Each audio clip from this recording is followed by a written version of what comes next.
And today we have a video by a totally titled Dancing Influencer Doctor Flees After Patient Passed Away. I saw this on my feed, I think about 2 days. I think 2 days ago. I saw my feed I think yesterday, right? This is what time is it in Canada? This is we're currently 10:46 a.m. I'm in Saskatchewan, so yeah. I saw yes last night, but like I was just like doom scrolling, so I didn't really have time to log in and record the video. But I mean, let's dive right into this video today and let's see what's up with this dancing influencer doctor. You know, This doctor danced and rapped her way through actual surgeries, then got sued by more than a dozen patients, had her medical license ripped away for good, and instead of, I guess, retiring quietly, no, she picked up a new name and kept doing the exact same things like nothing ever happened for years. Sometimes stories come across my desk and I'm like, okay, there's no way this is real. And then I research it and I realize, oh, this is very real. Despite me pinching myself to make sure it's actually real just due to how unbelievably stupid it is. So, hey, I mean, it is safe to say we have quite the video today. So somewhere between 2017 and 2018, back when TikTok was Musical.ly, a video started going around on the internet that at first glance could have only seemed like, I don't know, a skit. Hopefully, because essentially you had a woman in scrubs, scalpel in hand, mid-surgery, fully vibing to various rap songs as she cuts into patients' stomachs. I ain't gonna lie. Wait, pause. Give me. Let's see if this one is black or white. She's black. Is she black? Rap songs as she cuts into patients' stomachs. Yeah, she's black. Yeah. Okay, except, as I stated earlier, no, this was absolutely not a skit. This was just Dr. Wendell Davis Bote, a board-certified dermatologist, running her own cosmetic surgery practice just outside of Atlanta. On paper, I guess her credentials looked pretty solid. She went to UCLA for medical school. She'd been practicing for over 20 years, and she ran her own cosmetic surgery practice, doing stuff like liposuction, tummy tucks, and overall augmentations. Smart Lipo has totally revolutionized the concept of liposuction. It is a simple procedure that is done in office under local anesthesia with the patient listening to their iPod, sing along with music, and it's actually an enjoyable experience. But I guess the problem started because she also had a hobby that ended up defining her entire career, filming herself dancing and singing directly over patients while they were in mid-procedure. And obviously, this is while the patient is probably unaware of what's going on, because they're under anesthesia and they are unconscious. So, there's a whole lot of red flags waving when you see that. But this was one of the 20 videos that she'd been posting to her own public YouTube channel for years, all filmed in the middle of real procedures on real patients that she, I guess, used as marketing for her own practice. But in one, she's dancing around with instruments in both hands, leaning over a patient's exposed backside and rapping Migos lyrics. Then in another one, she's cutting into someone's belly in sync with I ain't gonna lie. So social media is it's a cancer in a way, right? I mean, we're always gonna have stupid people doing stupid things, right? That's a given. But like the fact that you can platform doing stupid stuff and like be profitable and like make money off doing that is crazy. And social media gives us that avenue to do that. So I mean, I would never have imagined if I saw her YouTube channel or her TikTok rather that she's performing it while in surgery. That's crazy, but this is what the world has turned into, and it's very crazy. Yeah. OT Genesis's song Cut It. We live in some interesting times, filled with some interesting people. And sometimes I guess her staff just got in on the action as well, and they started dancing behind her like they were backup dancers instead of, I don't know, medical staff. And again, to be clear, we're talking about real operations on real people who were sedated the whole time. But according to her, patients supposedly agreed to be filmed ahead of time and even picked out the songs, which, I mean, okay, fine. Maybe some of them did, but that doesn't really explain the lawsuits that went flying. And I feel like that explanation gets a lot murkier when you realize what was actually going wrong in that operation room while the cameras were rolling. And by the way, she made like 20 different videos with like 20 different patients. So this is just crazy. But essentially, this is where the story stops being funny. So in February of 2016, a woman named Isilma Cornelia, she went to see Dr. Bote a few weeks before her wedding. She was also working towards a PhD in nursing at the time and wanted some Botox and a few touch-ups so she would feel good in her dress. But according to court records, once the staff realized that she was getting married, they pitched her on more, and she ended up agreeing to a tummy tuck and liposuction package on top of the original plan. And the procedure apparently ran for over 8 hours, and she wasn't even given general anesthesia or intubated. Wait, chill. Cornelius was not intubated and did not receive general anesthesia. She was given a cocktail of drugs, including propofol and fentanyl. Yeah, she should get the firing squad, bro. Yeah. She deserves to die. At this point, yeah, for doing that, that's crazy.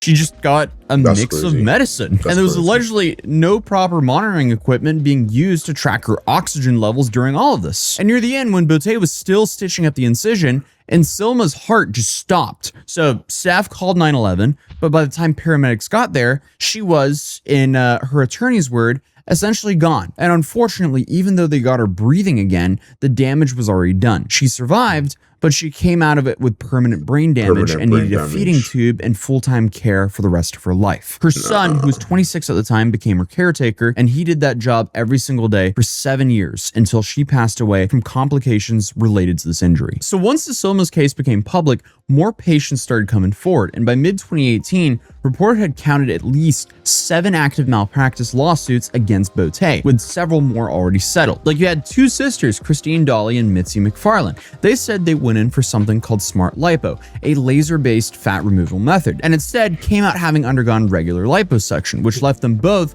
saying they felt very disfigured. Then you have Latoya Rideau, the patient in the Cut It video. She said that she never agreed to be filmed during her February 2017 surgery, and the results left her uneven and in ongoing pain. Imagine being too busy filming social media content for your business, trying to be funny, to actually do your job properly and not actually take care of your patients. That's like, crazy. this is just so crazy. But I still feel like it's pretty much all downhill from here. Because something that came up during the reporting in this was a very important detail. Because Bote's own website advertised her as board certified in both surgery and dermatology. But apparently, she was only board certified in dermatology. But she was still operating on people and filming music videos? To make things worse, she didn't even have admitting privileges at any hospitals either, and her office itself wasn't a licensed surgical facility. It also came out that the Georgia Medical Board had reportedly received a complaint about her practices as far back as 2016, over 2 years before her license was finally suspended. So in June of 2018, after a physician's assistant reportedly called in a separate incident, which was, in this case, a patient hospitalized with a collapsed lung and blood loss following a liposuction, breast augmentation, and BBL combo, the Georgia Composite Medical Board suspended Bote's license, calling her a threat to public safety. What is wrong with Atlanta at this point? I mean, we've covered so many of these medical scams coming out of Atlanta. You had, all the veneer techs. You had the couple that was doing BBLs in motels, and now this, a dermatologist operating on people in a facility that you can't operate on people in while filming music videos? I'm at loss for words for Atlanta. But apparently in an interview at that time, Bote defended the videos. She said that they were all staged and planned, and that the patients, they had picked the songs themselves and told her when to hit certain beats. Which is, hard to do when you're under anesthesia, but hey, whatever floats the boat. Also, remember the woman in the Cut It video? She claims that she had no idea that this was going to be filmed, so I don't know who's lying here, but I do have a hunch. But she also claims that these videos were just an educational tool. I'm kind of private. I'm very private. So for me to actually harness a personality for social media and make it where it's a human relationship building and educational, and also to relieve anxiety about cosmetic surgery, because there's a lot of, in my preoperative and consultation visits with my patients, I notice that the biggest thing that comes across is anxiety. Music is such a global language, right? If I tried to educate through just pointing at the computer and saying, here is your muscular anatomy, here's where the muscles separated, and this is not a skin. Oh, she's the one? Yeah, she deserves to be gone, bro. She deserves to be gone. I don't know what kind of makeup she has on, but he should go get a better makeup artist, bro. Nah. I may cut off or a tummy tuck. People, they didn't quite listen. When I added music to it to educate, all of a sudden, people paid attention. And apparently she told Rideau something along the lines of being a dancing doctor actually grew her following because apparently people love a dancing doctor. Do you know what kind of doctor I like? A doctor that does their job and is focused on the patient and not filming social media content and actually has all the credentials they say they have. But hey, I guess that apparently is too much to ask for in 2026. That's not a guarantee anymore. But apparently that same year, Beauté formally agreed to a consent order suspending her license for a minimum of 2.5 years with the option to petition to get it back afterwards. But during that time, the order banned her from using the titles doctor, physician, or MD in Georgia. But there's a pretty big detail that resurfaced a couple years later because one of the videos in the Cut It one was filmed while Dr. Roland Pinkay was managing Rideau's anesthesia. Because in the video, he's singing and dancing along the background during the actual surgery. Rideau eventually sued him separately, arguing that his behavior during the video was a part of a broader breach of how patients should be treated and respected while unconscious. And this case actually went to trial in Georgia in 2024, and the jury cleared Pinkney of any legal responsibility, deciding his conduct with the anesthesia itself met the required standard of care, even though he admitted on the stand that he regretted being a part of the video. So instead, the jury placed 100% of the fault on Beauté, who wasn't actually a defendant in the particular trial, and essentially awarded Rideau $0 in damages. And while all of this was going down in court, Beauté's financial situation was apparently just collapsing behind the scenes. So a DeKalb County judge ordered her to pay $700,000 to her former malpractice insurance company after she allegedly failed to pay the amount that she owed across 28 separate malpractice claims filed under a single policy. 28 malpractice claims. That is crazy. How common is it for doctors to receive malpractice claims? About 1.6% of physicians result in a financial payout or indemnity. I actually don't like those odds. So 16 out of 1,000 goof up. I guess it depends on the field. Ooh, so apparently with surgery, it can go all the way up to 15 to 19%. Oh, these are claim rates. Okay, so this isn't actually a... Wow. Okay. But apparently her former insurance attorney said in 25 years of practicing law, he'd never seen that many claims stacked on one policy. So clearly this was not ideal whatsoever. But she was reportedly served with that lawsuit back in July, but I guess just never responded to it. So it defaulted. She just lost it. Awesome. So at this point, you were probably thinking, okay, that's it. Nothing worse could happen, right? Because so far we've covered, a doctor getting exposed. She loses her license. She gets hit with like a ginormous financial judgment, and then she fades into obscurity. Except not quite, because in November of 2024, a news investigation out of Atlanta found that Beauté had rebranded herself completely, and she even changed her name. She was apparently now Catherine Davis, a combination of an actual middle and maiden names, and she's now operating in a new state, Texas. And the new business is Eden Med Spa in Austin, where she's listed online as the owner, touting experience at UCLA, Cedars-Sinai, and Emory. There is some serious audacity here. And of course, all of her new patients are completely unaware of what happened in Atlanta. Because if any of her patients or future patients search up Catherine Davis, nothing connects her to her old identity. No suspended license, no dancing videos, just a complete clean slate. And a producer of this investigation went undercover at the spa for a consultation and secretly recorded the whole thing on a phone. And apparently during this visit, Davis talked about her medical training like any licensed doctor would. So we sent in our Channel 2 Action News producer to see what Dr. Davis tells patients. We switched off the undercover camera in the exam room. Davis let our producer record the consultation on her phone. So as a physician, you're trained, okay, what the worst case scenario? According to Texas law, it's illegal to advertise or promote yourself as a doctor without a Texas medical license. There's no license listed for her as Catherine Davis or Wendell Beauté. A consent order in Georgia also bars Miss Beauté from using the titles physician, doctor, or MD, but she has been. And when a reporter later confronted her asking if she knew it was illegal in Texas to advertise yourself as a doctor without a Texas medical license, she didn't really answer. And there was no license on file for her under that name or her old name in any other state. Do you know it's illegal to advertise yourself as a doctor in Texas without a medical license? Quiet with us, but online, she is dancing again, this time with needles in advertising. Do your patients know you have a suspended license? Do you tell anybody on your consultations about Wendell Boutte? You know you guys are harassing someone? That's the other owner of Eden Med Spa, Amber Larson. She seemed surprised when we called Miss Davis Dr. Boutte. Dr. who? Dr. Boutte. Her name is Dr. Wendell Boutte. No, it's not.